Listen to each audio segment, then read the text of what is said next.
Man, I'm still waking up, Joe. What? Sorry. I just woke up from a nap. Hey guys, good morning. Happy Five Stripe Friday. It's us, ATL United podcast again.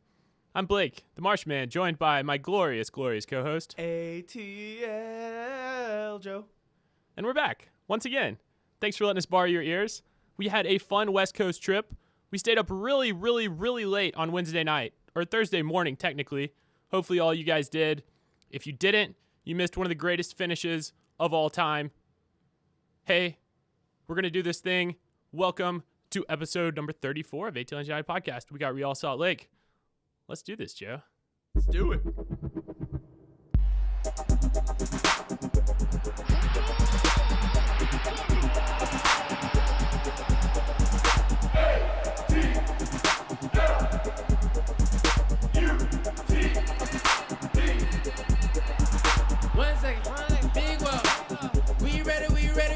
Need everybody inbound. We ready. Some days I smile like Mickey. Everybody united around my city. Mercedes Benz sound real pretty. Coach top put me in, I'm ready.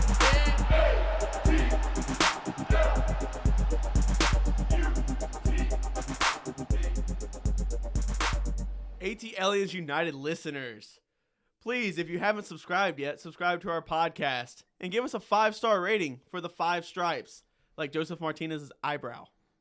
Is there 5 stripes in his eyebrow? Yeah, there's 5 stripes. If you count the hairless stripes, if you count the hair, you would see more. Right. So I go with the stripeless, the hairless stripes. 5 stars, 5 stripes, 5 Stripe Friday. Thanks, guys, again for listening. Going to catch you up on some news in Atlanta. We got a huge weekend this weekend.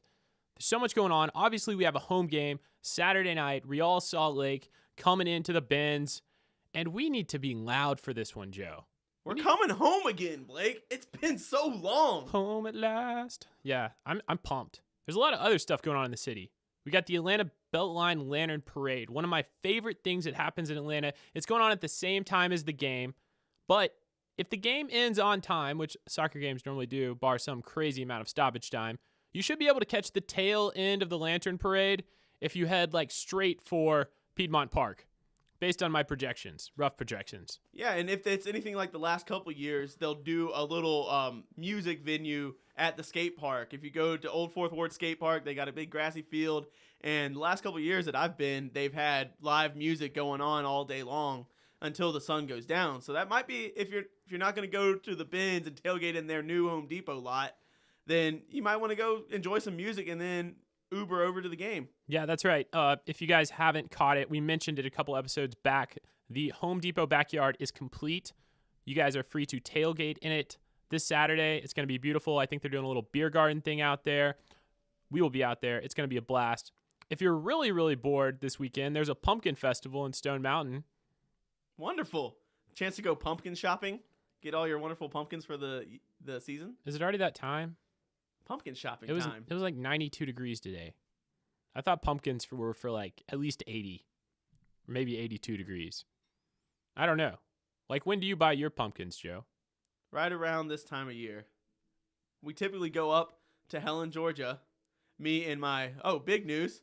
I just got engaged this past weekend. Woo! What? Sorry, ladies, I'm off the market. We're gonna lose so many subscribers. I digress.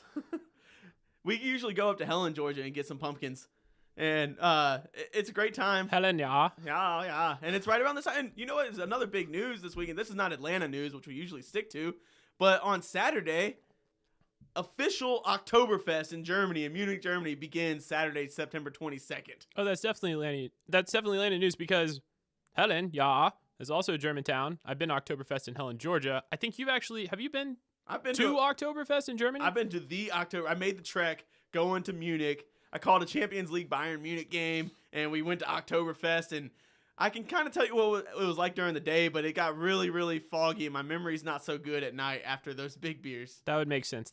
So Pumpkin Festival, Stone Mountain. We also, if you guys like golf, we got the PGA Tour Championship at East Lake. This is pretty cool. You can go see Tiger's Phil back. And all those golfers that make a lot of money. Okay, let's get back to Atlanta United. Home playoff game has been clinched. We won 2 games on the West Coast. We stayed pitted on the West Coast, and we'll recap those soon for you guys. I just wanted to do a quick Supporter Shield update. Believe it or not, Joe, we are closing in on this thing. It might not all come down to that game against Red Bulls. First place. We've been talking about it. We're like, this game against Red Bulls coming up on the 30th. First place. 9 days from now is going to determine the Supporter Shield. We're in total control of our own destiny, even if we lose that game and we win out, because we are 4 points clear with the same amount of games played as Red Bulls, and we have one more win, which is the next tiebreaker after goal differential, which we also have a lead on. So we are leading in every category. Barring a collapse, we could technically beat all the lesser competition that we're going to play till the end of the season, lose at Red Bulls, and still win the Supporter Shield. Fantastic series of results for Atlanta United. Fantastic road trip. We got 2 out west, 1 in Denver and 1 in San Jose. And man, was it fun, Joe. Yeah, that's great. And we went on a 4-game road trip, came back with 3 wins and a loss. That is wonderful. Wonderful news. Anytime you can do that. And it puts us back on top of the standings. And we've got such potential here. We got 5 games left. And if we win 3 of those next 5 games, that'll put our points tied with Toronto's record that they broke last year of the best team in history. And then if we tie or win 1 more after that, we break that record. And it's so doable. We're only facing 2 teams that are in the playoff race right now, one being our number 1 competitor in the Supporters Shield race, and then our game that's coming up this weekend in Real Salt Lake. Yeah, Real Salt Lake is a quality team. We'll get to more about that game coming up tomorrow in the Benz. Couple other things I want to touch on really briefly. Almiron and Gressel made Team of the Week. Congrats to you both. Golf clap. We make Team of the Week so much. We'll do a little golf clap for you guys. A golf clap. I got a little excited. We don't like talking about other teams, but Zlatan's been on our show before, so we have to cover this. Former guest. Zlatan's 500th career goal. It was like a roundhouse Chuck Norris karate kick, Joe. Did you see it? Oh my God, that was an incredible goal. Are you serious? Only Zlatan will put his 500th goal in that type of style. That was incredible. I don't think I've ever seen someone do a spin around roundhouse kick to score. Yeah. It was good. Props to you, Zlatan. You deserve it. Yeah, Zlatan, if you guys are driving while listening to this show, don't pull it up on your phone. But once you get to work or wherever you're headed, please pull up Zlatan's 500th goal if you haven't seen it yet. Well, LA just lost their coach, and you think Zlatan is basically going to just step in as manager for the rest of the season? I'd love that. And really, he'd be like just a sensation. He'd be like, okay, guys, the main purpose here is get the ball to Zlatan. If you're ever in danger, just feed Zlatan the ball, and your saver Zlatan will win you the galaxy. The galaxy, not even the world. We're going to win the galaxy. Let's talk about Tata really briefly. There's been a lot of rumors floating around this week. Nothing is concrete. The only thing is after the San Jose game, Tata came out and denied everything, mentioned that the club had offered him a new contract. We're going to leave it at that. You guys can speculate all you want. Right now, Tata Martino is our coach till the end of the season. Atlanta United loves having him here. We love you, Tata. We know you're listening because you listen every week. And this is not something that we need to really be distracted by at this moment.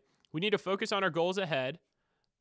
Coaches come and go, players come and go, but our first trophy in the club's history is within our reach. So speculate all you want. Tata is here, and he's here to win a championship for the city of Atlanta, one that we have been starved of for a very long time, and to do it in just our second year would be fantastic. Blake, I can't help myself.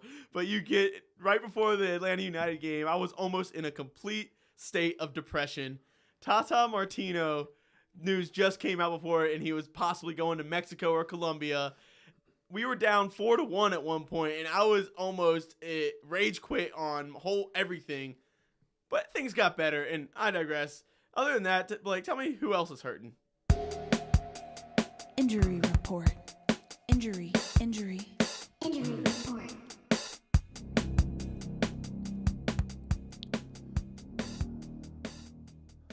So injuries are nothing too big, nothing too new. I don't know how Barco's front lip is after his braces got stuck in it after that tremendous flop in the box where a finger grazed his upper lip. Barco is questionable with an upper lip injury. Yeah, that might be a good thing. Escobar is also a good thing. Escobar was back in the lineup. He was looking fit as a fiddle. I've never understood that term. And I really think that Escobar being back in our lineup is crucial because Gressel's proven he can play at right back, and now we got Escobar healthy. Right back, it's looking pretty solid for the rest of the year. Nagbe, he's back, baby. Nagbe did not play against San Jose, but Nagbe did play at Colorado. We'll get to that in a second during the recap. But man, it's fantastic to have Nagbe back. Wonderful. He started a game, played 70 minutes. Fantastic. We got a Brandon Vasquez sighting last night. Yeah, Vasquez, I even saw him standing next to Barco. Well, Vasquez was standing next to the whole team, and Barco just happened to be the closest one to him. But Barco was off on his own little island doing his own stretches, which is something else you can kind of look into. Okay, because there was rumor floating online that they actually did a little, we just one hug. Yeah, they did. They hugged it out. There was a Twitter post where they were playing, I don't know what song they were playing, this lady singing in the background, and everybody going up and hugging each other. And yeah, Vasquez and Barco, bro, hugged it out. Yeah, maybe they just didn't realize who they were hugging. Greg Garza, he's not back. He's, still coming back from the shoulder injury. He's having some back issues. We do not know if we're going to see Garza this season. Honestly, at this point, Joe, McCann is playing well enough at left back. He's putting in some great crosses. I would almost just rather not try to rush Garza back. That's just my personal opinion. Who knows what happens if McCann gets, knock on your wooden hammer, a slight injury. We might need Garza back for the playoffs, but right now, I think our back four is looking pretty solid despite a shaky performance last night. Finally, and I say last night, I don't even know what you call the San Jose game. It was half Wednesday, half Thursday on my calendar.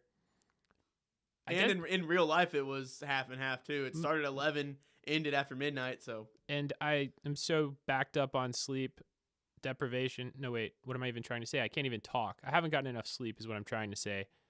And that was funny. That was probably the first ever Atlanta United game played in 2 different days. Not true. LA Galaxy last year. We went to LA and had a game that went overtime during Sweetwater 420 I do remember Fest. that. Did we win that one? I'm going to say yes. I digress. I continue to digress. And I apologize for my rambling due to lack of sleep. That's really it for injuries. Some great news on most fronts. Sorry, Barco, about your lip. Let's get to the recaps.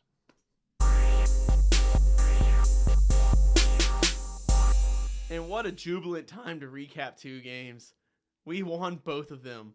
Starting off with Colorado, where we went out west. It was our Western road trip in the dead middle of our 4-game road trip, coming off a loss that everyone doesn't think we should have lost to a DC United team, and coming off a long break in between the games.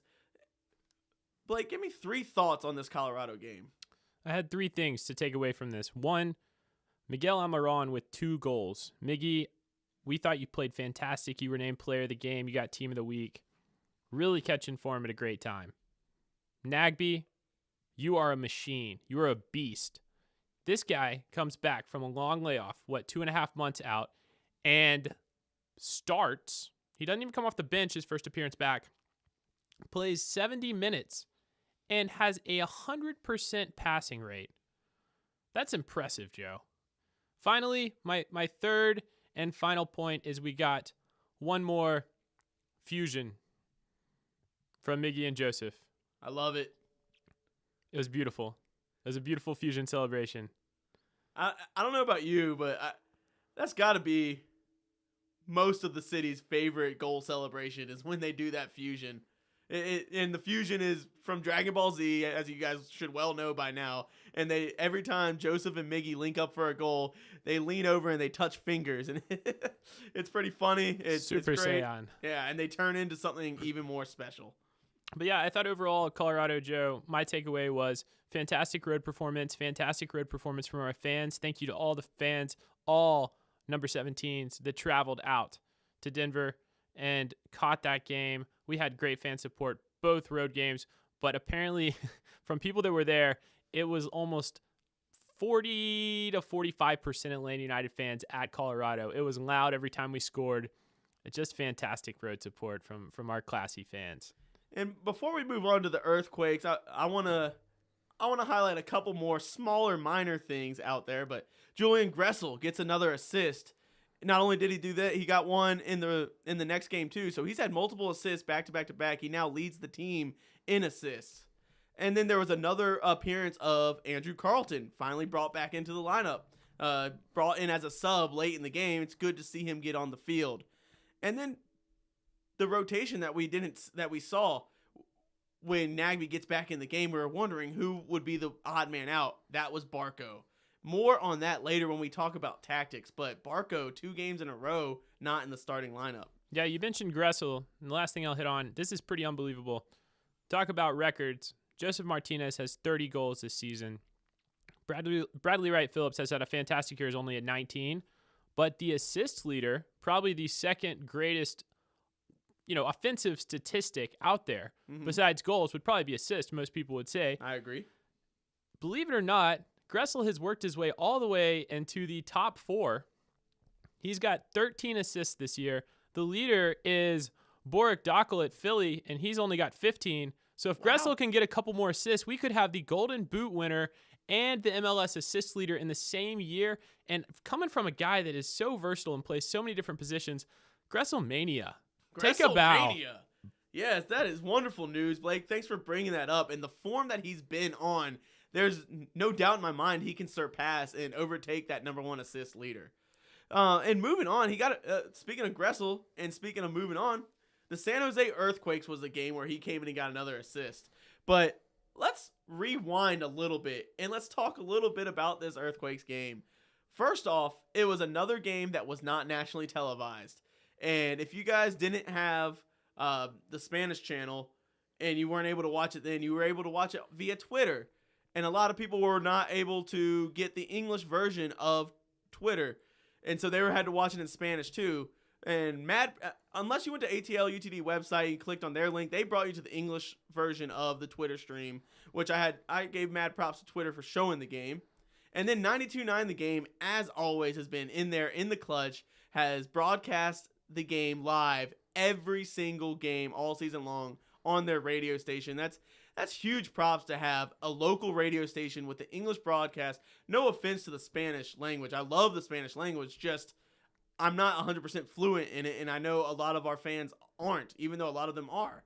Well, you're our resident Spanish expert. I think what we have to understand about Atlanta United's fan base, Joe, and you bring up a great point. 92.9 The Game has done a fantastic job picking up their soccer coverage. Always bringing the heat. Mike Connie, Jason Longshore, they do a great job on play-by-play this year. And the soccer coverage has picked up across the station. I think that our Spanish-speaking fan base, though, is significant. It might be close to 50% if you really kind of totaled up everything, the amount of Spanish-speaking players that we have on the team. So I actually watched it on just a digital antenna, and I watched the first half listening in Spanish, but then I found that button on my remote that you can switch it to English. SAP? Yeah, the SAP button, that's what it's called. I'd never used it in my life. It was always reversed. I'm always watching games in English, and they're like, if you don't listen in Spanish, press the SAP button. So flip the script. That was fun. But then I ended up putting it back on Spanish because it was so much more exciting to listen to those commentators. So I'd almost rather, even though I do not speak the language at all, I'm not fluent, I would almost rather watch a game with Spanish commentary just because it's so much more exciting. Yeah. And so if you got past the hurdle and you finally got into watching the game or listening to it, let's break it down a little bit and how unexpected and things happened and how odd this game was. It comes into the game as the first place team in the league facing the dead last place team in the league, a team that has been struggling so hard, and we previewed it pretty well that we were super confident we're coming in this game and just going to dominate. Yeah, I spent most of the preview talking about how dumb of a name Earthquakes is. Yeah, well, quite the opposite happens. And San Jose opens up with the goal after Atlanta United dominated possession and was looking good, created a couple chances. Miguel had his every game miss way left or way right. Or way over. Yeah. And then they come back and score on us, go up 1-0. And to even further that, closing down the half, they take a lead going 2-0. I was like, what am I watching? And it was kind of like just insane. I did not know what was going on. I was already starting to get a little confused. I was getting a little tired because after midnight. Yeah, getting later, everyone's running on fumes. But then it comes back to reality a little bit, and we get a goal going into half, 2-1. Not just a goal, a A golazo. golazo from Tito Villalba. A couple steps in from the distance he took against Orlando last year. He took it one time. And who was the assist? It was Julian Gressel making a low, hard line cross to Tito Villalba, one-timing it to upper 90 that was impossible to save. That was a fantastic goal. All the drama in the game will overshadow that goal, but that strike to take that first time was fantastic, fantastic touch, fantastic form. Hats off, Tito. That was the goal. It was close to goal of the season for me, but it was a fantastic strike. I don't know if it's goal of the season. I'll have to rewatch once the season's over, but it's a contender for sure. Yeah, and so that's the thing that brought us into halftime. That was in stoppage time of the first half. So even though we were down 2-1, we're like, okay, we're still facing the worst team in the league. We've got that wonderful goal to give us all the momentum going into halftime. You feel good about your chances coming out and reclaiming the throne. After midnight. But it's a different story. We come back out in the second half, and who's the first team to score and take control? San Jose goes up 3-1. On one of their first shots of the half, too. We were dominating possession again, but San Jose had a player, I forget his name at the moment, but he weaved through 4 different Atlanta United players. Props to him. It was an incredible goal. Maybe some bad defense in there. He burned McCann, burned Julian Gressel.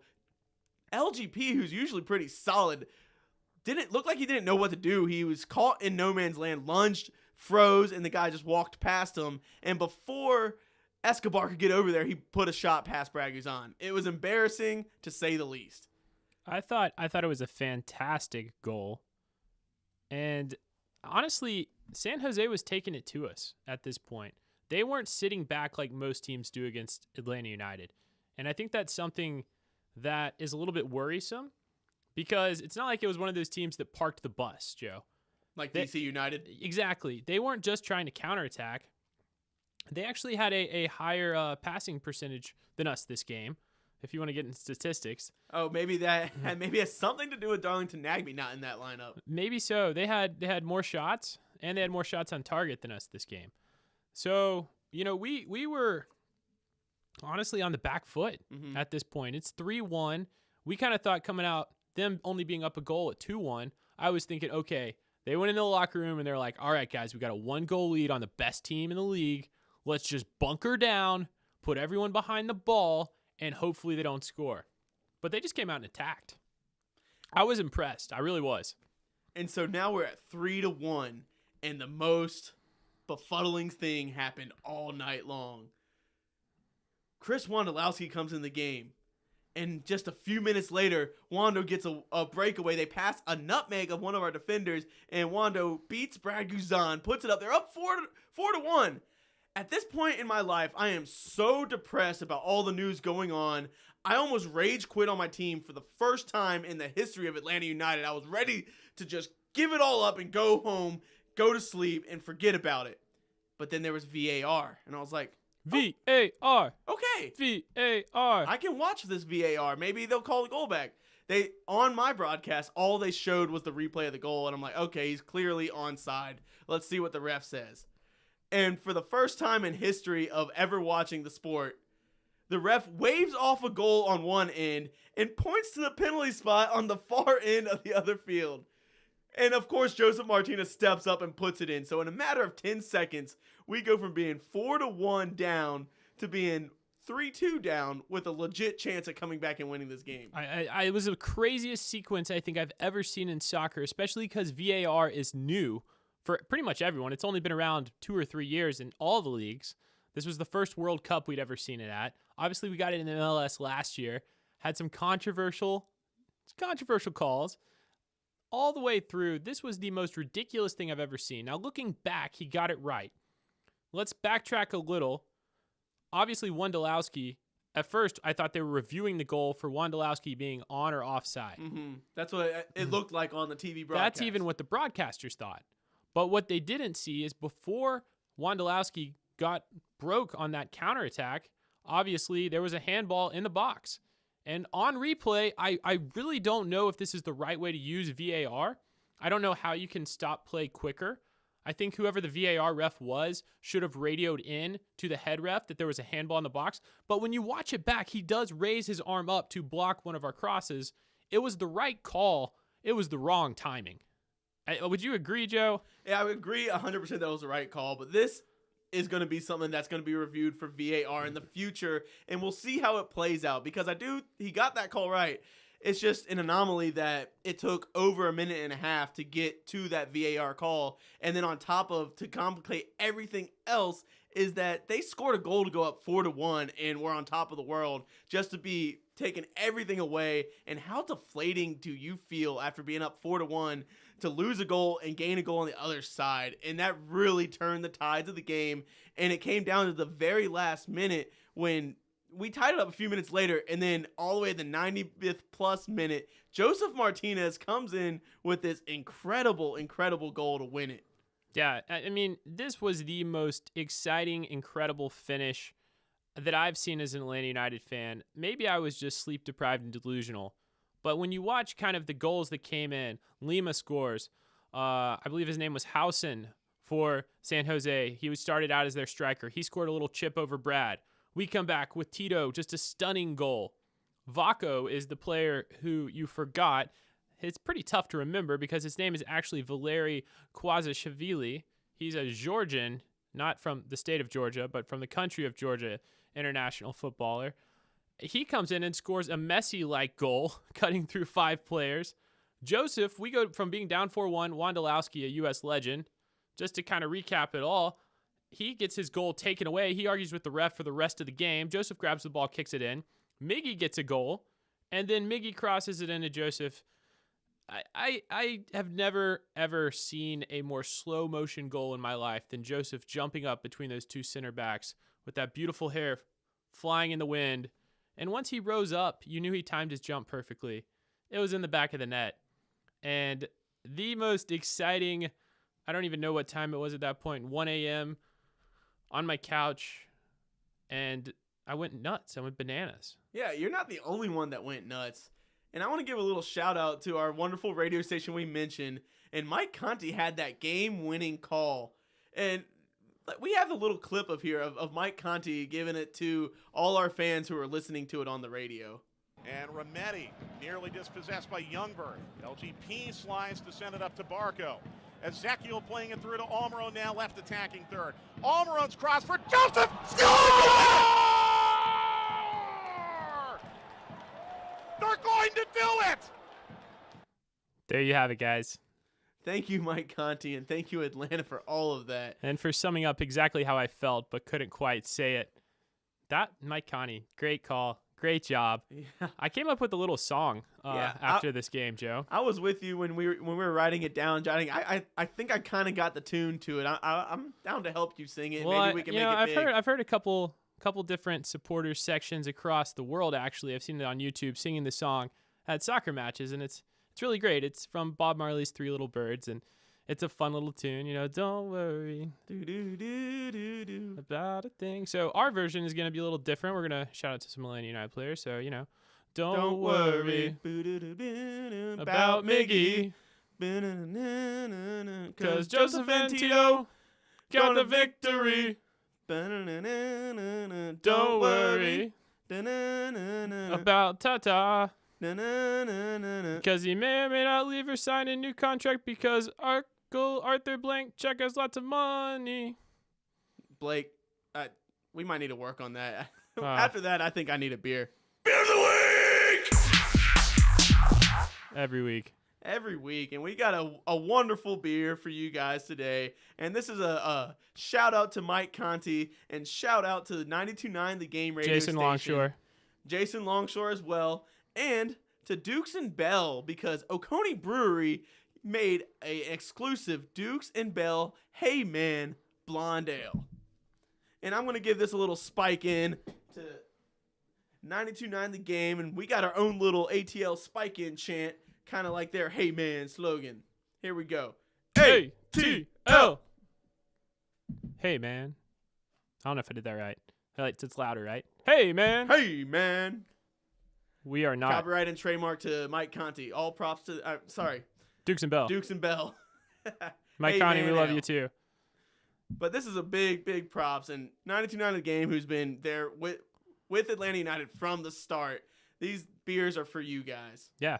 Wait, if you guys get it, I know it's going to be in a variety of different grocery stores, liquor stores. You guys check it out. Hey Man Blonde Ale from Oconee Brewery, a tribute to 92.9 The Game. It's a tasty blonde ale. It's another great tailgating beer. It's easy to drink. And I was afraid that it wasn't going to be tasty because it's, maybe gimmicky and they want people to buy it. But this is my third one I've had so far, and it's very delicious. It's something I could definitely drink on all day. Props to Oconee Brewery and props to 92.9 The Game. Hey, man. Yeah, this Ale. is my first one of the night, so I gotta get drinking. Yeah, and But if you guys ever miss a game on TV and you're in a car, you can tune into your radio, 92.9 The Game, or live stream it from your phone. You'll be good to go. time for the preview.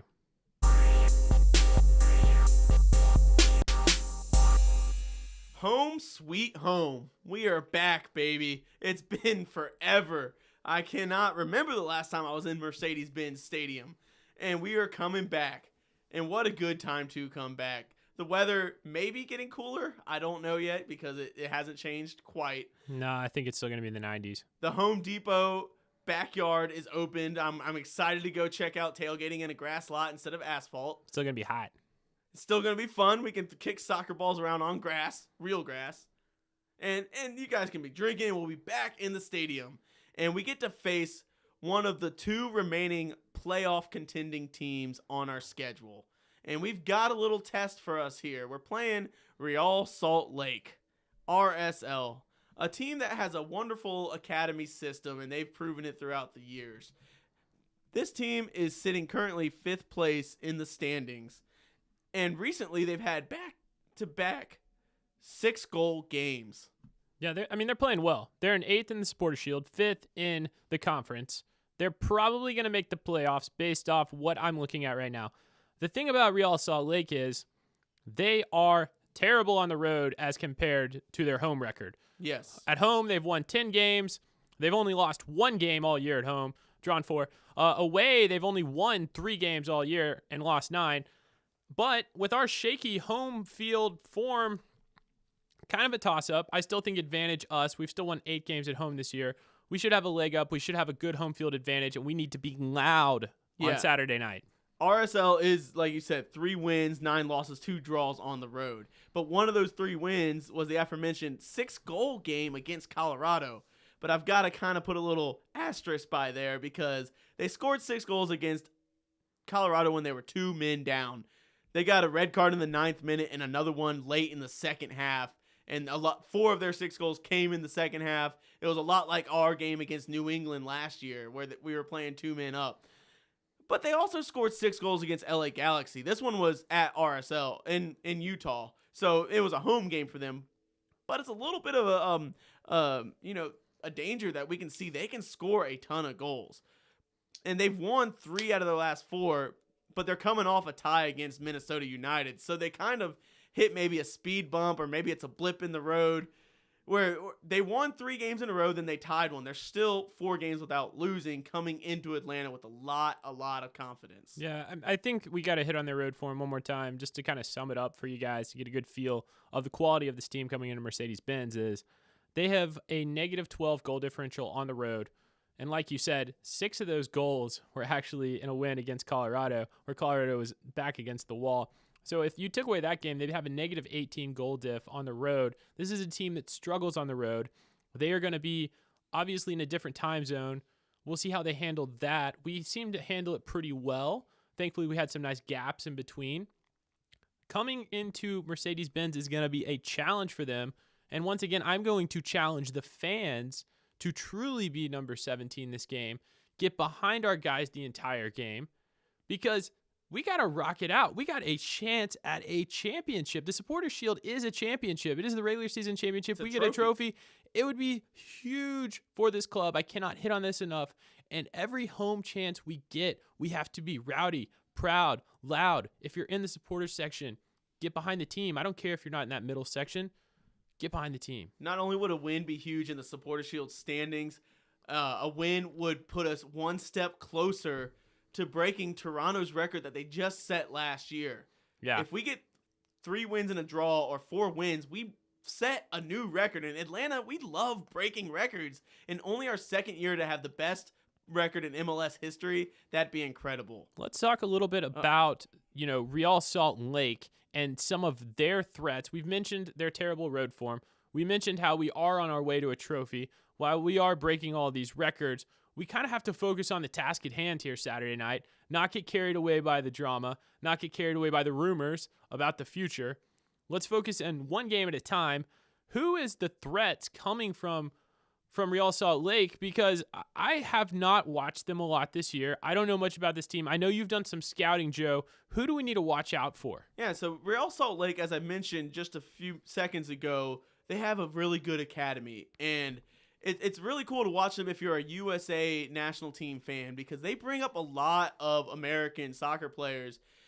Just to mention a few, on their senior roster, they've got a handful of guys that are 20 to 21 years old that have been on the U18 and the U20 national team and are really looking to try to break into the senior team. And this is all compacted into one MLS team. Right. They've got this guy who I'm going to highlight in just a minute, Justin Gland. But to join him, they got Sebastian Salcedo, Brooks Lennon, Danilo Acosta, and Aaron Herrera. All of these guys are bright future USA players, and you will see them if you watch international soccer. But to highlight some of their key players that we're going to be watching this week, let's look at their DP, Albert Rusnak.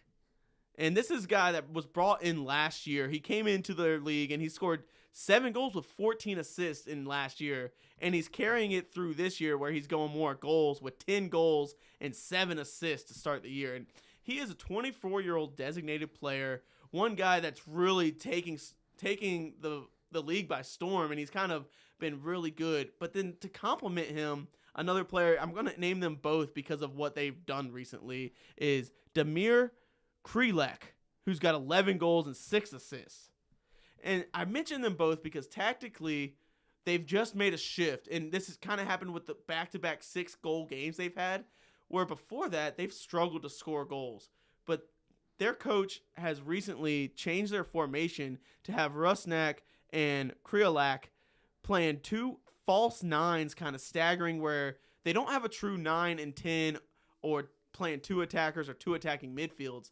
He's kind of throwing them out there and letting them play freestyle and let them figure out on their own. And between the two of them in the last several games, they've been able to put through, 10 goals and 7 assists? Yeah. Or sorry, 7 goals and 14 assists. Yeah, 7 goals, 14 assists between the two of them. So, Rusnak is a guy that a lot of people might not know. He normally plays a 10, similar to Miguel Almiron. He's from the Czech Republic, plays number 10 for the Czech Republic national team. And Krelak is actually a Croatian player, and he's been a box-to-box midfielder his whole career, but he's coming up into that more attacking, free roam role, like you mentioned. Both threats to score from midfield, and that's something that has been worrisome, especially the way our defense looked against San Jose. I sometimes wonder if we have the right system in place, and we can talk about this a little more in tactics, to stop teams with attacking midfielders, because the way that San Jose came at us, our defense just looked shaky.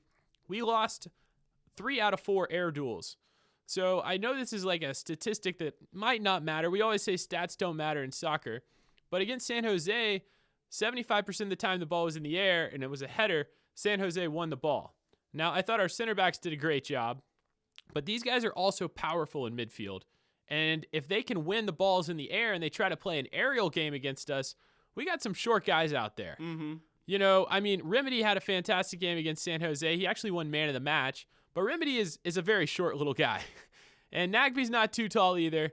And Miggy, as scrappy as he is, doesn't win a lot of headers. So if that's our midfield 3, we're in a lot of trouble against these big boys, because not only do they score goals, but they win a lot of headers. Yeah, and they do score goals because they spread it out. As I said, Rusnak with 10, Krelak with 11. And they got their wingers. Severino has 10 himself, and João Plata has 8 goals. So they spread the wealth around, if you mentioned some players. And then going back, they got some defensive players that I might want to mention. Defensive midfield, Kyle Beckerman. He's old, but he's still there. Does he still have dreadlocks? He still has dreadlocks. He doesn't get rid of them. But then a couple of the youth players I mentioned just a few minutes ago, and one guy I really got to mention if you are on the radar of USA national team players, this guy, Justin Glad. And ironically, they had a wonderful commercial on Twitter last night when they at the halftime show, which props to Twitter. It was really cool. They did a bunch of highlights around the league, and you could see like all these cool things happening at different teams. And Glad was a guy that came on as one of the highlights and a star player to look at. He is a center back for Real Salt Lake who has had issues of who's going to be their other center back to start, but Glad has been the guy, and he has been a young 21-year-old kid that is just taking the league by storm. From Pasadena, California. Yeah, and he's sitting up next to a couple of the other veterans. They've got Marcelo Silva and Matt Bessler, another USA guy. Yeah, solid lineup. And then finally, I guess Brooks Lennon is the guy I know you wanted to mention, brought up through their academy. The reason I'm hitting on this because a Liverpool fan, he actually went to Liverpool, was sold to the Liverpool Academy, and then he was actually sold back to Real Salt Lake. Didn't work out in the Premier League, but he's a dangerous player. He's without a wonderful doubt. talent. And one thing you guys may not have heard much about Brooks Lennon this year as much as he was last year because he was attacking last year, but they moved him back in a whole spot on their right back, and he has taken that right back, kind of like we see Julian Gressel play right wing back. Well, he sits a little further back, and they've got him as a threat coming out of the back line, and he's still playing wonderful. So watch out for that threat down that right side. Yeah, I mean, let's break this down a little bit further this game really quickly. Let's go into Tata's tactics.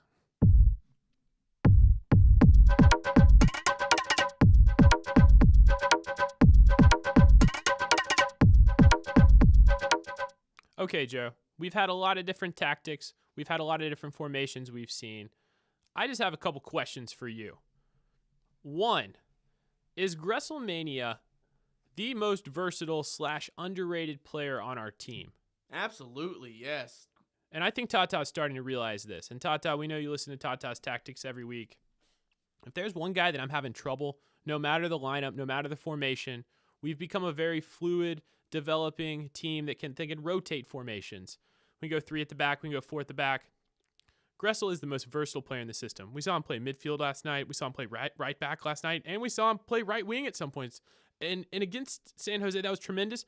Moving into this game, you can't leave Gressel on the bench. So I would just kind of throw that out there. He started every game, and why stop now? And with the wanting to have Miguel shoot more and be more attacking, Gressel has added that wonderful assist man and creator on our lineup. So carry on. So my other question for you, Joe, is do you think Tata is concerned about McCann going into the playoffs? His contract expires at the end of this year. Yeah, he might not re-sign, but going into the playoffs, is McCann our answer at left back? Yes, right now McCann is our answer at left back. He has no concerns about McCann's future. It is what it is, and we'll worry about that in the offseason. We have got very little depth at left back, hoping Garza can recover in time for playoffs. George Bello if we need him. But yeah, and for the time being, though, McCann is our starter, and you just mentioned 30 seconds ago about a height depth on this team. Well, McCann is one of our tallest players, so I want him in that lineup. I agree. We need McCann in there for his aerial presence and just his experience. Has some great crosses. I guess final question. Speaking of Tata's tactics, we've already mentioned contract speculation. Most recent update is that Atlanta United has offered Gerardo Tata Martino a new contract. That came from the AGC. See, I told you I haven't slept enough. AJC. But I think what we have to hit on, we shouldn't worry about Tata.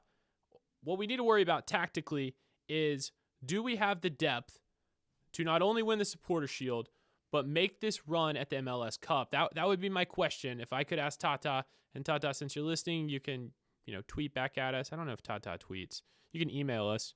What do you think, Joe? Do we have the depth to make a run at the Cup? With Darlington Nagbe coming back, and we saw he looks fit and he's ready to go, that gives us wonderful depth. I'm curious to see if Garza can come back, but we've got multiple ways we can shape this lineup. We got wonderful midfield in there. Our subs over the weekend, we've had Barco as a sub. We've had Nagbe available if we wanted to put him in there as a sub. Kevin Kratz is the always 12th man on our team. Escobar has been a chance as a sub. We could put Villalba on the bench, or Remedy, or Larry, any of them. The depth is great. We're lacking maybe on the left back side, but George Bellows come in and showed great. So I think we are poised to make a deep run in the playoffs. Let's see if we can finish the season out very strong and go ahead and claim that supporter shield, get that first round bye, and then we'll take it from there. Guys, thanks so much for listening. Thank you, Tata, as always, for listening. But to our listeners, we really, really appreciate it. We do this thing for you. We make this show for you. We're one of you guys. We're one of the 17. We're going to be out there rowdy and proud Saturday night in the Benz. We need all of you behind this team. We're making a historic run. Thanks for tuning in, guys. This is ATLians United. I'm going to go drink some more Dukes and Bell. Hey, man. Hey, man. Blonde Ale. See you guys next week.